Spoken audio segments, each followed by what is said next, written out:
waxaana wanaagsan daawadayaal ku soo dhawaada wararkii ugu dambeeyay magaalada Cergaab ee xarunta gobolka Sanaag dagaal xoogan oo waxba la iskula hadhin ayaa kaasi ka bilowday iyadoo dhowrkii bari ugu dambeysayna dagaal googos ay halkaasi ka dhacayeen magaalada Cergaab waxaa haatan si buuxda gacanta ugu hayo ciidanka SSC Khaatumo oo gabi ahaanba la wareegay kontaroolada magaaladaasi wadooyinka soo galo iyo waliba wax kasta oo muhiim ah iyo saldhigyadii ciidanka maamulka Soomaaliland ay ku lahaayeen duleedka magaalada Cergaab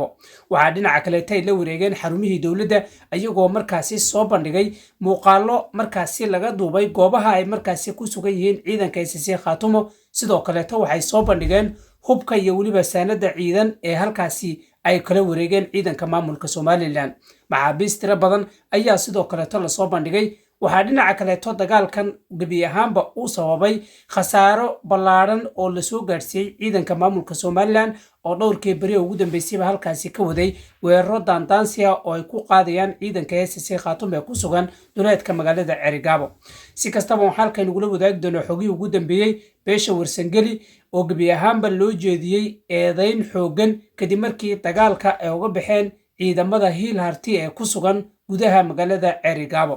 xogii ugu dambeeyay halkan ugu wadaagi doonaa balse intaasi ka hor dayta markaad kugu horeysay barnaamijkan uu soo gaaro si share barnaamijka oo like saar si uu gaaro meel wanaagsan maalmihii ugu dambeysay magaalada Cergaab waxaa ka socday dhaqdhaqaaqyo xoogan oo u dhaxeeya ciidanka maamulka Soomaaliland iyo kan SSC Khaatumo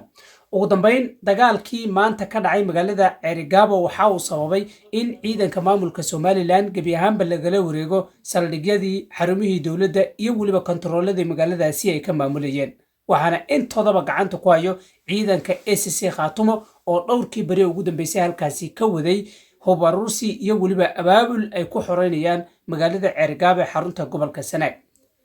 balse dagaalkii dhacay maanta waxaa gabi ahaanba uu sababay in ay beesha warsangeli iyo ciidamadoodaba ay dagaalkaasi ka baxaan oo ay gabi ahaanba dhabar jabiyaan ciidamadii hiil harti ee dagaalka ay ku wada jireen xogaa ayaa intaasi ku darayo in beesha warsangeli gabi ahaanba ay ka biyadiisan tahay dagaalka qaabka loo wajahay iyo sida uu markaasi ku socdo balse ugu dambeyn guul weyn oo taariikhi ah ayaa u soo hoytay shacabka SSC Khaatumo kuwaasi oo ku midaysan dagaalka isla markaana gabi ahaanba ka xoreeyay kooxihii uu hogaaminayay madaxweynihii hore ee maamulka Soomaaliland iyo midka hadda oo laftirkiisa qayb ka ah dagaalka iyo waliba abaabulka colaadeed ee ka soconayo gobolka Sanaag iyo qaybo ka mid ah gobolka Sool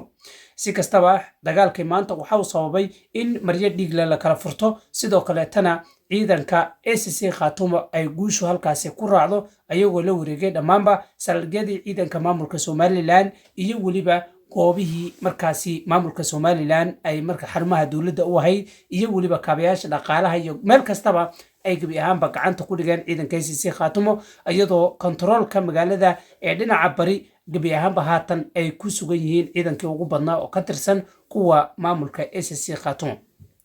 jabhadii SNM iyo ciidankii markaasi ay ugu magac dareen madaniga ee waayadii ugu dambeysay lagu soo daabuliyay gudaha magaalada Cergaab iyo gobolka Sanaag cagta ayaa la mariyay sida aanu ku helayno xogo hordhaca oo laga helay dagaalkii khasaaraha badan sababay ee maanta ka dhacay magaalada Cergaab waxaa dhinaca kale SSC Khaatumo ay la wareegeen hub iyo saanad ciidan oo aad u tiro badan iyo waliba maxaabiis tiro badan kuwaasi oo la sheegay inay warbaahinta ay markaasi u soo bandhigi doonaan saacadaha nagu soo aadan maadaama haatan dagaalkii uu istaagay lagana cabsi qabo in ay kooxaha SNM-ta ay markale markaasi dib isku soo abaabulaan oo dagaal kale ay soo qaadaan xogii ugu dambeeyay iyo warbixinada ka soo kordha arrintan iyo eedeymaha culus ee loo jeedinayo madax dhaqameedka iyo waliba ciidanka beesha warsangeli qaybaha dambe ee wararkeena ayaan idinkula wadaagi doonaa iyadoo markaasi ay hadli doonaan madaxda SSC Khaatumo saraakiisha ciidanka iyo waliba isimada dhaqanka oo la filayo inay ka hadlaan wixii maanta ka dhacay magaalada Cergaab iyo wixii hore looga digay maamulka SNM oo gabi ahaanba mar kaleeto ka dhacay magaalada Cergaab hore waxa looga digay in ay mar walba iyagu cararaan weerarkana soo qaadaan laakiin arintii way ka waantoobi waayeen oo maanta wadadii gooja caddo oo kale ayaa gabi ahaanba la mariyay saldhigyadii ciidanka SNM ay ku lahaayeen duleedka magaalada Cergaab waxyaabaha ka soo kordha qaybaha dambe wararkeena ay kula wadaagi doonaa tan iyo intaan mid ka xiga kun doonana waxay idinka tahay sidaas iyo amaana Allah